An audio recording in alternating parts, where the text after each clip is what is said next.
les pièces de voitures chinoises. C'est comment? C'est de la merde? Ça passe? C'est bon? Je vais te faire part de ma propre expérience avec des pièces de voitures chinoises.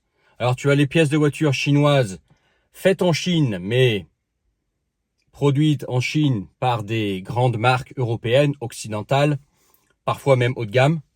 Et des fois tu serais étonné de savoir quelle marque haut de gamme produit en Chine. Et puis tu as le chinois, c'est-à-dire fabriqué en Chine, mais une marque chinoise et il n'y a rien d'européen dedans ou de japonais. Okay. D'ailleurs, tu as aussi des pièces japonaises faites en Chine, de plus en plus. Alors là, tu dis, mais comment ça se fait que tu achètes des pièces chinoises? Toi qui es censé être passionné, tu prends du bon matériel et puis tu essayes de prendre, comment dire, des marques qui sont en corrélation avec ta voiture. Allemand, si c'est une voiture allemande, japonais, si c'est une voiture japonaise, etc. Tu as raison et c'est ce que je fais, sauf rares exceptions. Mais il m'arrivait d'acheter des voitures où en fait il y avait des pièces chinoises dessus. Ok. Moi j'ai vécu en Russie et là-bas, les pièces d'échange chinoises sont très répandues. Et il m'est arrivé d'acheter des voitures où dessus tu avais des pièces qui avaient été remplacées, comme par exemple amortisseur, disque de frein, plaquettes de frein, pneus. Moi j'ai roulé avec des pneus chinois, des vrais pneus chinois, pas juste fait en Chine, vraiment la marque chinoise, toi vraiment ce qui est vu comme étant l'entrée de gamme auprès des pneus, quoi, tu vois. Et puis des petits accessoires par-ci par-là, de la durite, etc. Et honnêtement, j'en suis pas mort déjà. Et si on parle de produit d'origine comparé avec un produit d'origine, pas avec un produit performance, ça se vaut en fait aujourd'hui. Les produits chinois, c'était de la merde peut-être il y a 10-15 ans, ouais, mais aujourd'hui, c'est pareil. C'est pareil, il n'y a pas de grande différence. Alors bien évidemment, tu vas avoir des différences de gamme. Bien évidemment, si tu prends le produit chinois bas de gamme, ça vaudra pas un produit européen ou japonais haut de gamme, on est bien d'accord. Mais par contre, si tu prends du chinois haut de gamme et du européen ou américain, japonais, on va dire équivalent au niveau prix, honnêtement, ça se vaut au niveau de la qualité. Ok. Donc je pense que cette vision de ouais, le made in China c'est de la merde, je pense que ça va disparaître parce que déjà d'une part tout est fait en Chine aujourd'hui, de plus en plus, et puis autre chose, tu serais parfois étonné d'apprendre qu'il y a des choses sous des marques très connues, par des marques qui se disent haut de gamme, qui se disent performance, qui fabriquent en Chine. Et la marque, oui, c'est du marketing, c'est du branding, c'est une marque haut de gamme, et au niveau du prix, tu le sens aussi. Mais si tu te renseignes, tu verras que souvent c'est fabriqué en Chine en fait. Et il y a des trucs que tu commandes, tu t'apprends qui sont fabriqués en Chine, quoi. Par exemple, moi ici, sur cette voiture, il y a pas longtemps, j'ai changé mes plaquettes. Juste un exemple. J'ai changé mes plaquettes arrière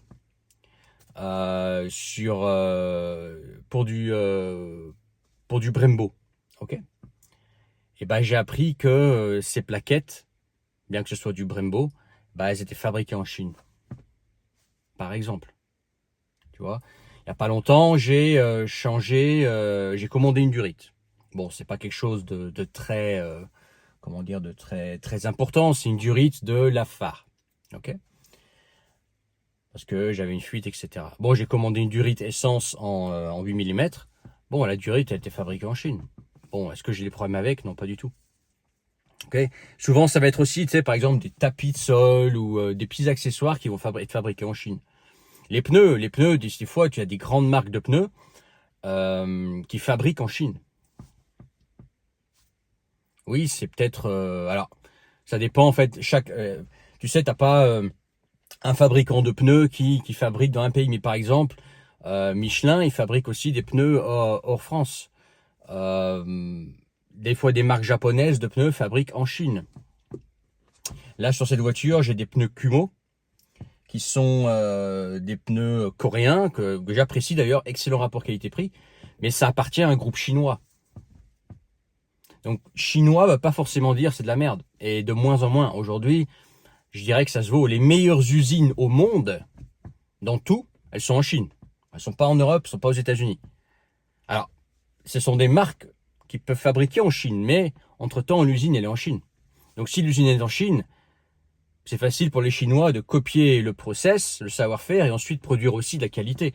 Les Chinois, ils peuvent te produire des produits de merde si tu leur demandes de produire des produits de merde. S'ils te disent, voilà, moi j'ai envie, si toi tu as un cahier des charges, tu leur dis, voilà, moi j'ai envie d'un produit entrée de gamme, pas cher, le but c'est le prix, ils vont te faire un produit bas de gamme. Par contre, si tu leur dis, voilà, le but c'est d'avoir un bon produit qui tient longtemps, etc., et on met le prix pour la production, les Chinois, ils vont te faire du haut de gamme. Par exemple, un truc où j'ai remarqué que les Chinois étaient particulièrement bons, c'est sur les cardans.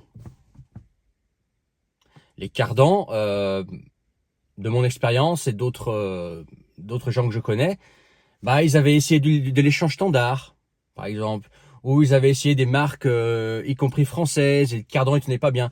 Ils ont mis du chinois haut de gamme, et plus aucune vibration, plus rien. Bien évidemment, c'est pas le chinois bas de gamme, non, du chinois de bonne qualité. Et ça tient très bien. Et c'est même mieux des fois que des marques qui ont une réputation qui date d'il y a peut-être 10, 20, 30, 40 ans, en fait, qui gardent leur réputation, mais finalement, tu payes que la marque. Et parfois, ces marques-là fabriquent même en Chine. Donc, je pense que cette image de chinois est égal produit de merde, je pense qu'elle va disparaître. C'est juste, chinois, oui, mais quelle gamme de prix? Si c'est chinois haut de gamme, tu peux y aller. Si c'est chinois haut de gamme, effectivement, c'est chinois bas de gamme. C'est comme, tu sais, les marques allemandes. Tu as des fois des marques allemandes de pièces performance. Je pense que notamment au combiné fileté. Si tu prends de l'entrée de gamme allemand, c'est pas terrible, hein. Oui, c'est allemand. Oui, ils te mettent de partout, Made in Germany, Deutsche Qualität, toi, ils te mettent allemand, des drapeaux allemands partout. Mais c'est, par exemple, des combinés filetés bas de gamme. Tu auras un combiné fileté bas de gamme. Alors que, par exemple, si tu prends un produit taïwanais, que beaucoup de gens croient que c'est la Chine, taïwanais, si je te dis Made in Taiwan, ça respire pas les qualités. Crois-moi que par exemple, les combinés filetés D2, donc c'est fabriqué à Taïwan, une marque taïwanaise, sont excellents, notamment sur la route. Ça vaut du tin ou, par exemple, ceux qui connaissent du japonais, ça vaut des grandes marques européennes ou japonaises. Pourtant, c'est fait à Taïwan. Mais D2, c'est pas donné. C'est de la bonne qualité taïwanaise. Alors que si tu prends de l'entrée de gamme allemand de combiné fileté, c'est pas terrible, hein. Ouais, il y a marqué fabriqué en Allemagne dessus. Ça l'a fait devant les copains. T'as vu, moi j'ai des combinés filetés faits en Allemagne. Ouais, mais c'est du bas de gamme. Donc finalement aujourd'hui, où sont fabriquées les choses, veut pas dire grand chose. C'est juste quelle gamme de prix. Si tu mets le prix, t'as un bon produit. Si tu mets pas le prix, t'as un mauvais produit. Peu importe où c'est fabriqué. Enfin voilà en tout cas mon expérience. Si tu veux partager la tienne, tu peux le faire en bas de cette vidéo. N'oublie pas de t'abonner à cette chaîne qui a bientôt, je sais pas, mettre un mois maintenant que je l'ai créée. Et mets ton pouce. Et puis à bientôt pour une autre vidéo.